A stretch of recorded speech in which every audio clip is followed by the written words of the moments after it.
Hello friends, Megha Agrawal channel में आप सभी का स्वागत है। My published article in newspaper Jan Prakhar खबर फ्रॉम जयपुर। विषय गीता प्रतिपादित मानव जीवन की सार्थकता एवं लक्ष्य भाग 1 भाग 2। क्या कभी हमने सोचा है कि हमारे जीवन का क्या लक्ष्य है? हमने किस लिए यह मनुष्य का जीवन धारण किया है? अगर नहीं सोचा है तो सोचिए। इन सभी प्रश्नों का हल हमारे प्रस्थान त्रयी में सम्मिलित ग्रंथ श्रीमद्भगवद गीता 18 अध्यायों में विभक्त 700 श्लोकों से युक्त में बताया गया है। कुरुक्षेत्र के मैदान में मोहग्रस्त अर्जुन भगवान श्री कृष्ण से अपने कल्याणार्थ अनेकानेक प्रश्न पूछते हैं। भगवान उन सभी प्रश्नों के उत्तर अर्जुन के कल्याणार्थ देते हैं। इसका उदाहरण हम न्यायालय में भी देख सकते हैं। वहाँ कटघरे में आए प्रत्येक व्यक्ति के द्वारा गीता पर हाथ रखकर सत्य बोलने की शपथ ग्रहण की जाती है। कारण कि साधक चाहे किसी मत का हो, किसी संप्रदाय का हो, किसी सिद्धांत को मानने वाला हो, पर अपना कल्याण तो सबको अभीष्ट है। गीता में 3 योगों के विषय में कहा गया है: कर्म योग, ज्ञान योग और भक्ति योग। इन तीनों योगों का संबंध क्रमशः शरीर, आत्मा और भगवान से है। अब हम सर्वप्रथम कर्म योग के विषय में देखेंगे।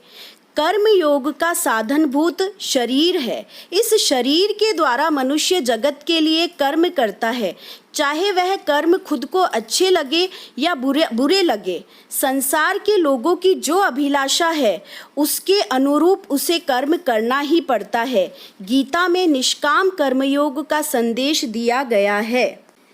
यथा कर्मण्येवाधिकारस्ते मा फलेषु कदाचन मा कर्मफलहेतुर्भुर्मा ते संगोऽस्त्व कर्मणि। यहाँ भगवान अर्जुन से कहते हैं, हे अर्जुन, तेरा कर्म करने में ही अधिकार है, उसके फलों में कभी नहीं। इसलिए तू कर्मों के फल का हेतु मत हो तथा तेरी कर्म ना करने में भी आसक्ति ना हो। इसे हम सतयुग के रामायण के उदाहरण से समझ सकते हैं, जहाँ बाली और सुग्रीव के युद्ध के समय श्री रामचंद्र जी ने बाली पर छिपकर तीर चलाया था। वही बाली शिकारी के रूप में द्वापर युग में आता है और श्री कृष्ण भगवान को तीर से मारता है, जिनके कारण उनकी मृत्यु हो जाती है। तो कर्मों का हिसाब तो भगवान को भी देना ही पड़ता है।